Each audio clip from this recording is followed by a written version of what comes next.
नमस्कार, अपना बिहार के इस बुलेटिन में आपका बहुत स्वागत है। मैं हूं आपके साथ विभा उपाध्याय। न्यूज 18 की आपसे गुजारिश है कि आप घर में रहें, बाहर नहीं निकलें। लॉकडाउन को हल्के में मत लीजिए। इस वायरस को हराने का यही सबसे बेहतर तरीका है, इसलिए घर पर रहें, सुरक्षित रहें और दूसरों को भी सुरक्षित रखें।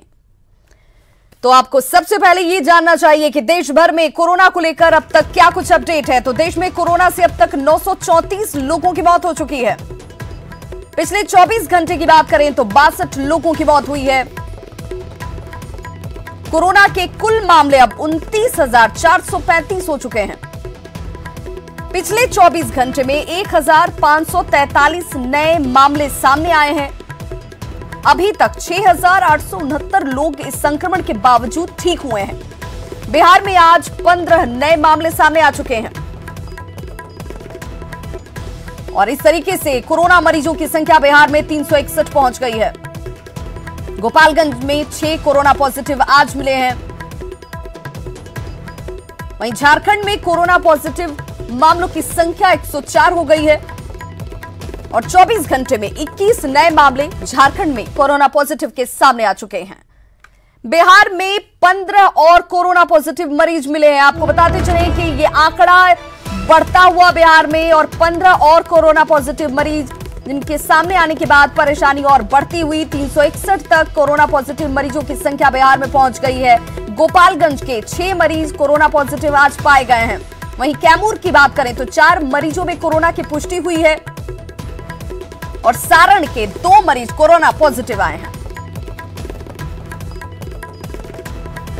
और सहयोगी रजनीश हमारे साथ इस वक्त फोन लाइन पर जुड़ चुके हैं। रजनीश, सबसे पहले तो ये जानकारी कि ये तमाम जिन लोगों के जिक्र जगहों से आ रहे हैं कि ये संख्या सामने है, इनकी ट्रेवल हिस्ट्री क्या कुछ रही है?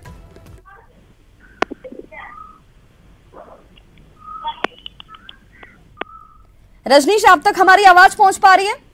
बिल्कुल विभाग, आपको इस तरह से पहले चरण का जो अभी निकला है रिजल्ट, अभी उसमें कहीं ना कहीं सैंपल की जांच के बाद ये पता चल पाया है कि जो पहले से जुड़े हुए जो लोग थे उनसे संक्रमण हुआ है। और निश्चित रूप से गोपालगंज की अगर बात कर लें या फिर कैमूर की बात कर लें तो जो संक्रमित व्यक्ति हैं उन्हीं के संक्रमण में आकर ये जो बाकी लोग पॉजिटिव हुए हैं। अभी फिलहाल कई ऐसे लोग हैं जिनकी ट्रेवल हिस्ट्री का पता नहीं चल पाया है, लेकिन राज्य में आंकड़ा बढ़कर 361 तक पहुंच गया है। काफी तेजी में जो आंकड़ा है वो बढ़ता हुआ दिख रहा है। अभी 26वें जिले में भी कोरोना ने दस्तक दे दी है। अररिया जो पहले से बचा हुआ था, अररिया में भी कोरोना वायरस ने दस्तक दे दी है। तो कुल मिलाकर बात करें तो मुंगेर, अररिया, बांका, भभुआ और गोपालगंज, ये आज जो जिले हैं इनमें आज पॉजिटिव मरीज की पुष्टि हुई है। हालांकि राजधानी पटना के भी कई सैंपल की आज जांच हुई है, लेकिन अब तक निगेटिव की बात आ रही है सामने। तो कुल मिलाकर अगर कहें तो मुंगेर सबसे अभी प्रभावित जिला माना जा रहा है, जो सबसे ज्यादा रेड जोन में है और वहां पर 91 मरीजों में अब तक पॉजिटिव की पुष्टि हो चुकी है। तो जिला प्रशासन के साथ साथ स्वास्थ्य विभाग लगातार स्क्रीनिंग की जो गति है उसको बढ़ाने में लगी हुई है, लेकिन जो आंकड़े हैं उसमें कहीं से कमी नहीं आ रही है राज्य में। और यही परेशानी का सबब भी इस वक्त बनी हुई है। बहुत बहुत शुक्रिया रजनीश इस तमाम जानकारी के लिए। तो 361 तक ये मामला पहुंच चुका है और इस मामले के आगे बढ़ने के साथ ही परेशानी भी राज्य सरकार की बढ़ती हुई। जिला प्रशासन के आदेश के बाद पटना में राजधानी में बात की जाए तो किताब की बिक्री तो शुरू हो गई है, लेकिन सोशल डिस्टेंसिंग के लोग सरेआम धज्जियां यहां उड़ा रहे हैं। शिवपुरी कॉलोनी स्थित किताब की एक दुकान के बाहर सुबह से लेकर शाम तक लंबी कतारें लग रही हैं और अभिभावकों को घंटों कतार में खड़ा भी रहना पड़ रहा है। तस्वीरें हम आपको दिखा रहे हैं कि कोरोना काल में सोशल डिस्टेंसिंग की खुलेआम धज्जियां उड़ाई जा रही हैं। और देखिए, कई लोग आपको इन कतारों में ऐसे दिख जाएंगे जिन्होंने मास्क का भी इस्तेमाल नहीं किया हुआ है। इन लोगों को कंट्रोल करने के लिए सुरक्षा कर्मियों की तैनाती तक नहीं की गई है। मौके का जायजा लिया हमारे सहयोगी रजनीश ने। तस्वीरें राजधानी पटना की है, जिसे देखकर आप भी हैरान हो जाएंगे। सरकार के आदेश के बाद यानी जिला प्रशासन ने सभी किताब दुकानों को अनुमति दे दी है कि आप शर्तों के साथ किताब दुकान खोल लें। लेकिन देखिए आप, ये बोरिंग रोड जो सबसे पॉश इलाका है, वहां पर ज्ञान गंगा की दुकान है और किस तरह से लंबी कतारें लगी हुई है, यानी आप अंदाजा नहीं लगा सकते हैं। जो अभिभावक हैं वो सुबह से ही यानी तकरीबन 5 से 6 घंटे से सफर करने के बाद यहाँ तक पहुंचे हैं और कतारें इतनी लंबी है कि आप कब तक पहुंचेंगे, आपकी बारी कब आएगी, ये कहना मुश्किल है। कहीं ना कहीं जिस तरह से सोशल डिस्टेंसिंग की धज्जियां उड़ रही है, आदेश ये दिया गया था कि सुरक्षा कर्मी रहेंगे जो मॉनिटरिंग करेंगे, सोशल डिस्टेंसिंग का पालन होगा। लेकिन देखिए यहाँ पर कहीं भी 1 मीटर की दूरी नहीं कम से कम तय की जा रही है और हर लोग एक दूसरे से सटे हुए हैं क्योंकि उनकी मजबूरी है, कोई बताने वाला नहीं है, खड़ा होने के लिए जगह नहीं है और हर कोई एक दूसरे से सट कर खड़े हैं। कोरोना वायरस जैसी महामारी से पूरा देश जंग लड़ रहा है। ऐसे में किताब के नाम पर सोशल डिस्टेंसिंग की धज्जियां उड़ रही है। ये तस्वीर बताने के लिए काफी है कि आखिर जिला प्रशासन ने आदेश तो दे दिया, लेकिन आदेश की धज्जियां कैसे उड़ रही है हम दिखा रहे हैं। लगभग 5 घंटे लग गए। यहाँ सोशल डिस्टेंसिंग का पालन, सवाल है कि आदमी परेशान है, जनता क्या सोशल अंदर में सोशल डिस्टेंसिंग पहले होगा तब ना। मैं अभी तक 4 घंटे मैं यहाँ पहुँचा हूँ और मुझे अभी कितनी देर और लगी मुझको नहीं पता। कम से कम मेरे पास मैसेज मेल जो भी आता है टाइमिंग दिया रहता है, तो ठीक है आप टाइमिंग दे दो, उस वक्त बुला के सब लोगों को दे दो। ये तस्वीर बताने के लिए काफी है। जरा फिर से देखिए ये लंबी कतारें, यानी सुबह 7 बजे से ये कतारें जो लगना स्टार्ट हुआ है उसके बाद अब तक खत्म नहीं हुआ है। शाम 6 बजे तक यही हाल रहेगा। फिर से हम दिखाते हैं काउंटर की तस्वीर। देखिए यहाँ भी सोशल डिस्टेंसिंग की कैसे धज्जियां उड़ रही है। यानी जो भी लोग काउंटर तक पहुंच रहे हैं वो कहीं ना कहीं समझिए कि उनकी सफलता हाथ लग गई है, लेकिन यहाँ पहुंचने के बाद भी देखिए क्या नजारा है। जी सर, हम लोग सुबह से आके यहाँ पर खड़े हुए हैं लाइन में। हाँ। लेकिन कोई डिस्टेंसिंग नहीं है, सब साथ साथ में खड़े हुए हैं और हम लोग सारा घर का काम छोड़ के यहाँ पर आके लाइन में खड़े। बच्चे भूखे हैं घर में, उनको खाना नहीं मिला है। डरता है कि कोई सामान नहीं छू रहा है, लेकिन यहाँ पे डर है। यहाँ पे डर नाम का कोई चीज नहीं है, कोई व्यवस्था नहीं की है ये लोग सोशल डिस्टेंसिंग के नाम पर। और जो पेरेंट्स हैं एक तरह से कहिए कि उनका भी शोषण लगातार जारी है। सवाल उठता है कि आखिर जिला प्रशासन ने जब आदेश दिया तो फिर मुकम्मल इंतजाम क्यों नहीं किए गए। कैमरामैन मनोज के साथ रजनीश कुमार, न्यूज़ 18 पटना। तो प्रशासन के साथ लोगों को भी सचेत होने की जरूरत है। ये कोशिश आपकी तरफ से भी होने की जरूरत है। दरभंगा में कोरोना मरीज मिलने के बाद इलाके को सील कर दिया गया है। साथ ही मरीज के पूरे परिवार की जांच कराई जा रही है। दरभंगा के सिटी एसपी ने इलाके का निरीक्षण किया और मोहल्ले के सभी रास्तों को बंद कर दिया गया है और किसी को भी घर से बाहर निकलने की इजाजत नहीं है। उसका सभी पॉइंट हमने चिन्हित कर लिया। थाना स्तर से उस पर फोर्स की नियुक्ति कर दी जाएगी और एक ही पॉइंट हम लोग रखेंगे एंट्री और एग्जिट के लिए, जहां से कि जो आवश्यक सामान है उनकी सप्लाई वगैरह होगी। तो हम लोग ने सारा एरिया देख लिया है और हम लोग बहुत जल्दी अभी तुरंत ही इसमें जो फोर्स डिप्लॉयमेंट है वो भी कर देंगे और नगर निगम के द्वारा यहाँ पे माइकिंग भी कराई दी जाएगी ताकि लोगों में अवेयरनेस हो जाए। तो ऐसी तस्वीरें परेशान करती हैं। जी हां, अररिया की इस तस्वीर को देखिए जहां पर खुलेआम कोरोना बंदी की धज्जियां उड़ाई जा रही हैं। सब्जी बाजार की ये तस्वीर है और ये अररिया एक जगह ही ऐसी सिर्फ नहीं है, कई जगहों की तस्वीरें हम दिखा रहे हैं और इन तस्वीरों को दिखाने का पीछे का मकसद भी साफ है कि लोगों को भी सचेत होने की जरूरत है, क्योंकि जान है तो जान है, आपकी जान बहुत कीमती है। ये आपको खुद भी सोचकर समझकर चलना है और प्रशासन की तरफ से भी इसका सख्ती से पालन होना चाहिए। जबकि सब्जी बाजार में आम दिनों की तरह आपको इस लॉकडाउन के हालात में भी तस्वीरें दिख रही हैं। लोग ना तो मास्क का इस्तेमाल कर रहे हैं और ना ही सोशल डिस्टेंसिंग का ही ख्याल रखा जा रहा है। फारबिसगंज के परवाहा गांव के सब्जी बाजार की तस्वीर परेशान करती है, हैरान करती है कि लोग कोरोना जैसी खतरनाक बीमारी में भी लापरवाही किस कदर बरत रहे हैं। पड़ोसी जिले पूर्णिया में कोरोना पॉजिटिव मरीज मिल चुका है, इसके बावजूद लोग सुधरने का नाम नहीं ले रहे हैं। और चलिए एक और तस्वीर आपको दिखाते हैं। ये तस्वीर आई कोरोना हॉटस्पॉट घोषित जिला सीवान से, जहां पर मैरवा कृषि फार्म सब्जी मंडी में लोगों का हुजूम देखिए। ये हुजूम लॉकडाउन के दौरान, कोरोना बंदी के दौरान, जहां पर कुछ सेवाओं को राहत दी गई है ताकि लोगों को परेशानी ना उठानी पड़े, लेकिन आपकी जान बहुत कीमती है और उस जान को बचाने के लिए ये तमाम जतन है, लेकिन इसके बावजूद खुलेआम इसकी धज्जियां उड़ती हुई तस्वीरें देखकर लगता है जैसे किसी मेले का नजारा हो। लोग कोरोना संक्रमण की बात को लगता है भूल गए हैं। भीड़ में कुछ ऐसे भी लोग आपको नजर आ रहे होंगे जिन्होंने मास्क तक का इस्तेमाल नहीं किया है और बेफिक्री से यहां पर घूम रहे हैं। बगहा में कोरोना बंदी के आदेश को ताक पर रखकर धड़ल्ले से गंडक नदी में नाव का परिचालन किया जा रहा है। ये तस्वीर देखिए, ये तस्वीर गंडक नदी की है। नाव पर ओवरलोडिंग और सोशल डिस्टेंसिंग भगवान भरोसे। धज्जियां इस तस्वीर में भी उड़ती हुई, जहां पर इंसान को इंसान से ही दूर रहने की जरूरत है। यही वो रास्ता है जिससे आप कोरोना को मात दे सकते हैं। लेकिन कैसे लोग खुद मुसीबत को दावत दे रहे हैं, जान को जोखिम में डाल रहे हैं। बिहार में कोरोना के बढ़ रहे मरीजों की संख्या के बीच बगहा की ये तस्वीर परेशान करने वाली है। किस तरीके से लापरवाही बढ़ती जा रही है। एक तरफ सोशल डिस्टेंसिंग पर लगातार जोर दिया जा रहा है, राज्य सरकारें, केंद्र सरकारें, तमाम वो संकाय जो कोशिश कर रहे हैं कि लोग इस बात को समझें कि सोशल डिस्टेंसिंग बहुत जरूरी है आपकी जान माल की रक्षा के लिए, लेकिन खुलेआम उसकी अवहेलना, सरकारी आदेश को ताक पर रखकर मौत को दावत दी जाती हुई ये तस्वीर सामने।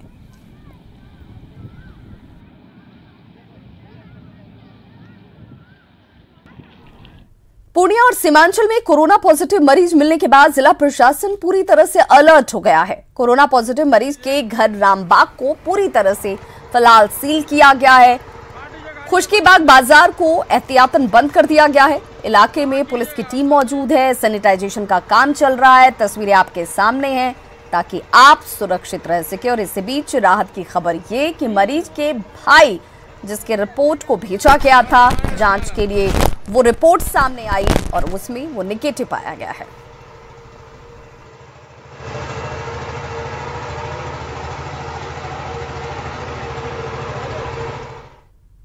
तो कोरोना बंदी का कहर कई ऐसे परिवारों पर भी टूटा है जो दिहाड़ी का काम करते हैं, रोज कमाना और रोज खाना।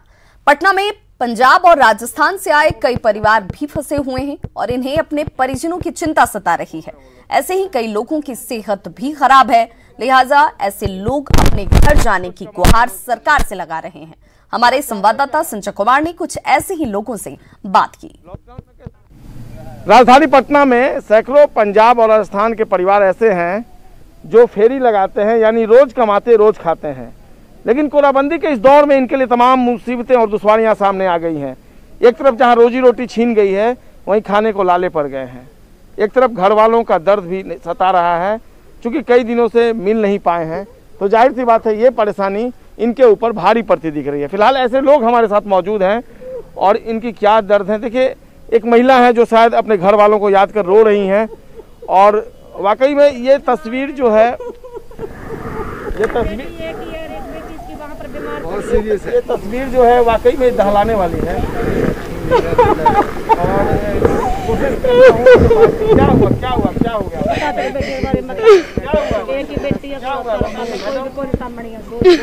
मैडम क्या हुआ बताइए, क्या नाम है आपका? नाम क्या है?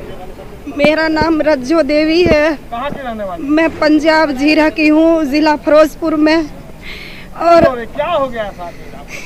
मेरी एक ही बेटी है और आंखों से वो लाचार है, बेबस है, उसे पूरा दिखाई भी नहीं देता है। मैं अपना दर्द किसे बताऊं? जो कि बीमार है वहाँ पर हॉस्पिटल में एडमिट है और उसको ग्लूकोज बोतल लग रही है। आप पटना क्यों आए? हम लोग यहाँ पर दोनों, ये पति है मेरा और यहाँ पर मेहनत मजदूरी है, चद्दर बेचते हैं गाँव में फेरी लगा के, और मैं ट्रेनों में मौजा रुमाल बेचती हूँ मेहनत के लिए कि ताकि बच्चे पढ़ सके, लिख सके, कुछ बन सके। कि हमने तो अपनी जिंदगी कीड़ों मकोड़ों की तरह बसर की है, लेकिन ये बच्चे कुछ बन जाए इसलिए हम लोग यहाँ पर आए हुए थे। और मेरी बेटी बहुत बीमार क्या चाहती हैं आप? मुझे मेरी बेटी के पास जाना है। मेरे ही जैसे ये मेरे भाई बहन परिवार वाले हैं, इनको भी घर जाना चाहिए।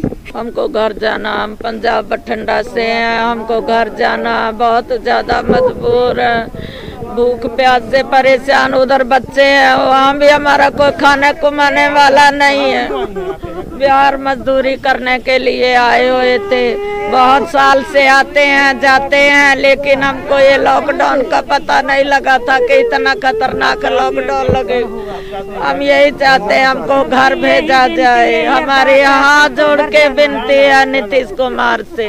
रेसो देवी, गुड्डो देवी, पंजाब फिरोजपुर जिला के रहने वाले हैं हम लोग। सब लोग के पंजाब क्षेत्र के हैं, सब लोग का अपने अपने क्षेत्र में वापस भेज दिया। हमको भी घर जाना चाहिए। किसी के बूढ़े बुजुर्ग है, किसी की जवान बेटी बीमार है, बहुत परेशानी हो रही है हमको। ऐसे में पंजाब और राजस्थान की सरकार की जिम्मेवारी बनती है कि ऐसे लोगों को बुलाए अपने यहाँ, और बिहार सरकार से भी गुजारिश है, चूँकि ये एक दूसरे को मदद कर फिलहाल अपने लिए खाने पीने का सामान इकट्ठा कर रहे हैं, तो सरकार की भी जिम्मेवारी बनती है कि इनके लिए कुछ न कुछ वो करे। कैमरा पर्सन राहुल के साथ संजय कुमार, न्यूज़ 18 पटना। कोरोना बंदी के बावजूद बिहार में दिल्ली और दूसरे प्रदेशों से लोगों के बिहार आने का सिलसिला जारी है। गया का छठा कोरोना पॉजिटिव मरीज दिल्ली से ट्रक में छिपकर औरंगाबाद पहुंचा और उसके बाद साइकिल से अपने घर जा पहुंचता है, जिसके बाद शहर में जांच तेज कर दी गई। देखिए हमारी ये रिपोर्ट। गया जिला का अधिकांश बॉर्डर लॉक है और जिले में कई जगह बैरिकेटिंग करके जांच की जा रही है। इसके बावजूद दिल्ली और दूसरे जगहों से मजदूर या दूसरे लोग आ रहे हैं छिपकर। यही वजह है कि जो छठा कोरोना पॉजिटिव मरीज गया जिला में मिला है वो टिकारी थाना क्षेत्र का रहने वाला है और वह दिल्ली से एक ट्रक में आया था छुप करके और रफीगंज तक वो आया। उसके बाद वो अपने भाई को बुलाया और साइकिल से वो रफीगंज से टिकारी अपने घर आ गया और जब उसकी जांच हुई तो वो कोरोना पॉजिटिव निकला है। इस घटना के बाद छठा कोरोना पॉजिटिव के बाद गया जिला प्रशासन ने अब हर एक लोगों की जांच की बात कही है जो चोरी छिपे बाहर से आ रहे हैं और जहां भी नाकेबंदी की गई है वहां के पुलिस प्रशासन और मजिस्ट्रेट को विशेष निर्देश दिया गया है कि अगर कोई मालवाहक गाड़ी भी आती है तो उसमें विशेष रूप से जांच करें कि कोई मजदूर या कोई अन्य आदमी छिपकर तो नहीं आ रहा है। सहयोगी विपिन के साथ अरुण चौरसिया, न्यूज 18 गया। तो कोरोना मरीज मिलने के बाद मधेपुरा की सीमा को भी सील कर दिया गया है। सहरसा से लगने वाली सीमा को कहरा मोड़, सबैला और पस्तपार में सील किया गया है, जहां मजिस्ट्रेट और पुलिस की तैनाती की गई है। राहत की बात यह कि मधेपुरा की पीड़ित महिला के परिजनों का कोरोना टेस्ट निगेटिव आया है। मधेपुरा में कोरोना संक्रमित मरीज मिलने के बाद आसपास के जिला प्रशासन के द्वारा मधेपुरा की सीमा को सील कर दिया गया है। अभी हम खड़े हैं पतरघट थाना क्षेत्र के कहरा मोड़ पर, जहां पर यह जो है वो बैरिकेड लगाकर इस सीमा को सील किया गया है। वैसे जो राहत की बात है, जो कोरोना संदिग्ध मरीज हैं उनके परिवार के अन्य सदस्य जो हैं उनका जो टेस्ट हुआ है वो नकारात्मक आया है और जो उस गांव के लगभग 50 लोगों को यहां पे रखा गया था मधेपुरा मेडिकल कॉलेज में, उसमें से भी अभी तक 35 लोगों का जो टेस्ट रिपोर्ट आया है वो भी नकारात्मक मिला है। ऐसे में जो एक मधेपुरा के लोगों के लिए एक अच्छी खबर हो सकती है। जो महिला जो है वो सिर्फ एक पर ही जो कोरोना का जो संक्रमण है वो ही है और वो अभी पटना में इलाजरत है। मधेपुरा से न्यूज 18 के लिए तुरबसु की रिपोर्ट। कोरोना वायरस के बढ़ते संक्रमण के बाद लखीसराय सीमावर्ती वाटर को सील कर दिया गया है। गाड़ियों की आवाजाही पर पूरी तरह से रोक लगाई गई है। हर आने जाने वालों पर पैनी निगाह रखी जा रही है। लखीसराय पटना सीमावर्ती बढ़ैया बॉर्डर पर बैरिकेटिंग कर दंडाधिकारी की तैनाती है। साथ ही भारी संख्या में पुलिस बल भी यहां पर मौजूद है। जयसलिया, न्यूज 18 संवाददाता राकेश ने। हम मौजूद हैं लखीसराय पटना के सीमावर्ती बॉर्डर पे। कोरोना के बढ़ते संक्रमण के बाद पूरे बॉर्डर को सील कर दिया गया है। आपको दिखाना चाहेंगे किस तरह से ये पचमहला थाना है और सीमावर्ती बॉर्डर है लखीसराय और पटना जिला का। यहाँ पे बारकेटिंग कर अनावश्यक वाहनों पे रोक लगा दिया गया है। यहाँ पे काफ़ी संख्या में पुलिस बल की तैनाती की गई है। 24 घंटे यहाँ पे पुलिसकर्मी यहाँ पे डटे हैं और अनावश्यक वाहन जो कि दूसरे जिला से लखीसराय जिला में ना प्रवेश करें, इस पर पूरी पाबंदी लगा दी गई है। कुछ अधिकारी हैं हमारे साथ, उनसे बात करते हैं किस तरह से यहाँ पे ड्यूटी की जा रही है। ड्यूटी पूरी मुस्तैदी के साथ की जा रही है और अनावश्यक वाहन को रोक लगा दिया गया है। जिसके पास अंतर जिला पास है उसी को जाने दिया जा रहा है। यहाँ पे 24 घंटे हम लोग हैं। बिहार में कोरोना के बीच एईएस का कहर देखने को मिला है। मुजफ्फरपुर में 24 घंटे के अंदर 2 बच्चियों की मौत हुई है। मुशहरी के रोशनपुर की ये दोनों बच्चियां जिनकी मौत हुई है। एईएस का कहर अब सामने आता हुआ। कोरोना बंदी के बीच ये कहर एक बार फिर से मुजफ्फरपुर के लोगों के लिए चिंता का विषय बनता हुआ। 24 घंटे में 2 बच्चियों की मौत हुई है। एसकेएमसीएच में इन दोनों का इलाज चल रहा था। जिले में एईएस से अब तक 3 बच्चों की मौत हो चुकी है। 4 बच्चों का फिलहाल एसकेएमसीएच में इलाज जारी है। बच्ची थी मौसमी कुमारी, वो एक्सपायर कर गई है सुबह में। अभी तक 15 पेशेंट थे, वो एक बच्ची आज सुबह में एक्सपायर की है। 3 बच्चे अभी अंडर ट्रीटमेंट हैं। क्या स्थिति थी सर उस बच्ची की? दोनों बच्ची एक ही परिवार की थी, दोनों सीरियस कंडीशन में आई थी। जिस समय आई थी उस समय दोनों का ब्लड शुगर 30-32 सीसी लगभग में था, उससे उबर नहीं सकी, वो एक्सपायर कर गई। अब तक जो कुल डेथ है, कुल प्रभावित है, उसका आंकड़ा कैसे? अभी तक तो 3 डेथ हो गए, 3 वार्ड में हैं और बच्चे डिस्चार्ज हो चुके हैं। और सहयोगी सुधीर हमारे साथ इस वक्त फोन लाइन पर जुड़ चुके हैं। सुधीर, कितना चैलेंजिंग इस वक्त, चूंकि एक तरफ कोरोना का कहर है, दूसरी तरफ एईएस जो इस मौसम में बहुत ज्यादा सामने आता है। हाँ जी बिल्कुल, फिलहाल जो यहाँ वेदर कंडीशन बन रहा है वह काफी चुनौतीपूर्ण है, क्योंकि जो सिम्टम है एईएस की बीमारी का, उसके अनुकूल जो पिछले 2-3 दिनों में बारिश हुई और बारिश के बाद हल्की सी धूप हुई, तो जैसे ही ह्यूमिडिटी की मात्रा बढ़ती है वैसे ही बच्चों का बीमार होना शुरू हो जाता है। तो उस तरीके के मौसम मुजफ्फरपुर में बनने लगे हैं और इसी का नतीजा है कि मुशहरी जो पहले से पॉकेट रहा है एईएस का, वहाँ एक ही परिवार की 2 बच्चियों की मौत हो गई। और आज भी मनिका गांव से एक बच्चे को संदिग्ध हालत में मुशहरी पीएचसी में लाया गया है, जिसे हाई फीवर है। अब कन्वर्जन और उसके एईएस के लक्षणों की अन्य सारी पुष्टि उसमें की जा रही है, लेकिन जो बच्चा आज लाया गया है वह अभी बीमार हालत में है और संदिग्ध है, उसकी जांच की जा रही है। चलिए, बहुत बहुत शुक्रिया सुधीर इस तमाम जानकारी के लिए। कोटा और दूसरे राज्यों में फंसे बिहार के छात्रों की वापसी पर पटना हाईकोर्ट में 5 मई को सुनवाई होगी। कोर्ट ने इस मामले में भारत सरकार को जवाब देने के लिए 1 हफ्ते का वक्त दिया है। साथ ही बिहार सरकार को यह आदेश भी दिए गए कि अगली सुनवाई तक बच्चों को पूरी मदद मुहैया कराई जाए और इस काम में भारत सरकार भी बिहार सरकार की मदद करे। वहीं बिहार के एडवोकेट जनरल ने कहा कि सरकार छात्रों के लिए चिंतित है, लेकिन कोरोना बंदी का उल्लंघन नहीं किया जा सकता। आज जो सुनवाई हुई है उसमें क्या कुछ कोर्ट ने कहा और अगली सुनवाई को क्या कुछ निर्देश दिए गए हैं? इसमें आज जो सुनवाई हुई है तो उसमें भारत सरकार की ओर से मुझे ये निर्देश आया था कि चूँकि मामला एक माइग्रेंट लेबर्स का सुप्रीम कोर्ट में लंबित है और कल ही उसमें सुप्रीम कोर्ट ने भारत सरकार को अपना जवाब देने के लिए आदेशित किया है, क्योंकि वो भी मामला इंटर स्टेट ट्रैवल से रिलेटेड है कि लोगों को बाहर से दूसरे राज्यों से यहाँ लाने के लिए, तो इसलिए ये मामला दोनों मिलता जुलता है और इसीलिए मैंने कोर्ट से दरख्वास्त की कि मुझे 1 सप्ताह का समय दिया जाए। इस बीच में भारत सरकार इस पर कोई निर्णय लेगी और उसके बाद जवाब दाखिल किया जा सकेगा। तो कोर्ट ने मेरी बात मान ली है और कोर्ट ने ये कहा है कि आप 1 सप्ताह के अंदर भारत सरकार का जवाब जरूर लग जाए, ताकि अगली सुनवाई के लिए कोर्ट ने दिनांक 5 मई को अगली तारीख तय की है। तो जान है तो जहान है, घर में रहें, सुरक्षित रहें, सोशल डिस्टेंसिंग का पालन जरूर करें। ये कोरोना योद्धाओं, हमारे डॉक्टर, नर्सेस, सफाई कर्मी, पुलिसकर्मी, ऐसे सभी लोगों का हम सम्मान करें, आदर पूर्वक उनका गौरव करें। दिल से धन्यवाद करना चाहूंगी